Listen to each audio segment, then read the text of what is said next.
د شایعاتو پر ضد مبارزې او د ناسمو معلوماتو د خپرېدو د مخنیوي لارو چارو په اړه د فرهنګي او فکري حلقو غونډه د عروج علمي او خپرندوی ادارې په کوربتوب ترسره شوه. په دې غونډه کې یو شمېر فرهنګي فعالانو او ځوانانو ګډون کړی و او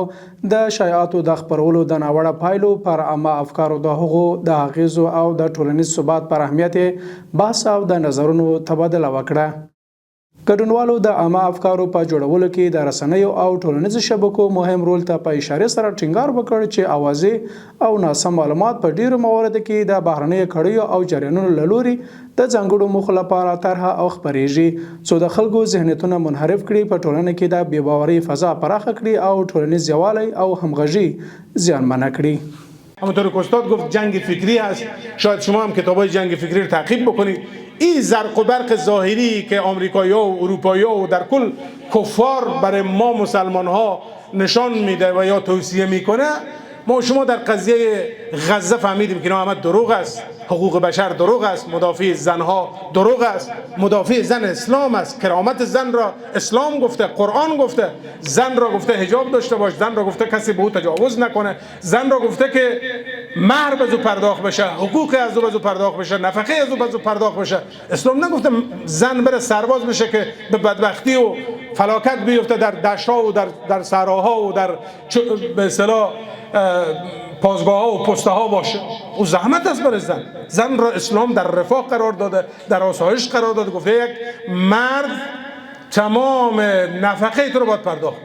په دې غونډه کې د شایعاتو د پیژندلو لارې، د معلوماتو د کاروالۍ تګلارې او د ناسمو خبرونو د خپرولو د مخنیوي طریقې وڅېړل شوې. ویناوالو وویل چې د شایعاتو خپرول یو غیر اسلامي، غیر اخلاقي او د رسنیو له مسلکي اصولو سره مخالف عمل دی او کولی شي د ټولنې پر رواني امنیت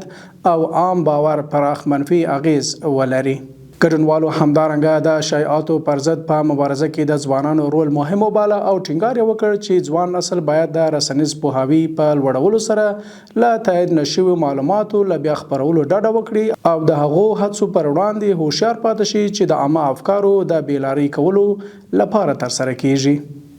قسمی که ما شاهد بودیم و هستیم در مدت‌های طولانی که دست استعمار در افغانستان کار کرده، نه تنها فرهنگ بلکه فکر و اندیشه جوانان و حتی سالمندان و تمام اقشار مختلف افغانستان آسیب پذیر شده. در رابطه به اعتقادات، باورها و حتی عنعنات افغانی ما آسیب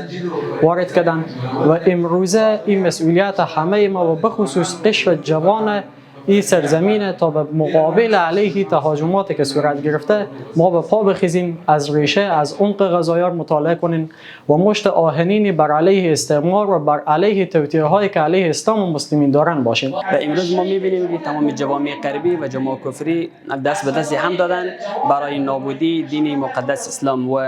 تنها راهی که از این راه بیشتر میتونن کار بگیرن و بیشتر همکار میگیرن، کوشش میکنن شبهات را وارد کنن و همچنین اذهان تحت تسخیر قرار بدن، خصوصا افکار جوانان. هغوی زیاته کړه چې ځوانان د ټولنې د آګاه او فعال قشر په توګه کولی شي د ناسمو سرچینو په پیژندنه، د رواني جګړې پر ضد مبارزه او د مسؤلانه اطلاع رسونې د فرهنګ په خپرولو کې مهم رول ولوبوي. د اسلام سپېڅلي دین دشمنان یعنی کفار دوی غواړي د ځوانانو پر فکر باندې، د دوی پر عقل باندې، د دوی پر تربیه باندې تاثیر کښېږدي. یعنی دوی غواړي چې دوی ته دغه شان ورزده کړي چې دوی په اسلامي ټولنه کې ونه سوی اوسي، چې د دوی په مقابله کې ودرې. نو باید موږ پایز د یو مسلمان ځوان د تربیهي فکر او فکري جګړې په اړه معلومات و ځوانانو ته ورکړو چې دوی هیڅکله د دوی په مقابل کې ضعف ونه شي خپل ځان. وقتی اونها میتونن به این افکار خود دست بیابند که جوان جامعه رو اونا ضعیف کرده باشند، ایمان او رو ضعیف کرده باشند و اونها فعلا از طریق جنگ فکری وارد این کار شدن و ما باید جنگ فکری رو بشناسیم و طریقه مقابله کردن با او بشناسیم و خود را آماده بکنیم در برابر مقابله با آنها و باید ایر بدانیم که جنگ فکری به مراتب خیلی خسارت او بیشتر از جنگ نظامی می باشه. په پای کې ګډونوالو د شایعاتو پر ضد د مبارزې په برخه کې د رسنیو، فرهنګي بنسټونو، تعلیمي مرکزونو او د ټولنې د پوهانو پر ګډ مسؤلیت ټینګار وکړ او د رسنیز پوهاوي د لوړولو او د ټولنیزو شبکو د مسؤلانه کارونې د فرهنګ د پیاوړتیا لپاره د آګاهي پروګرامونو د پراخېدو غوښتنه وکړه. دا په داسې حال کې ده چې د اوروج علمي او خپرندوی اداره تل د داسې مهمو او ګټورو غونډو کوربه وي.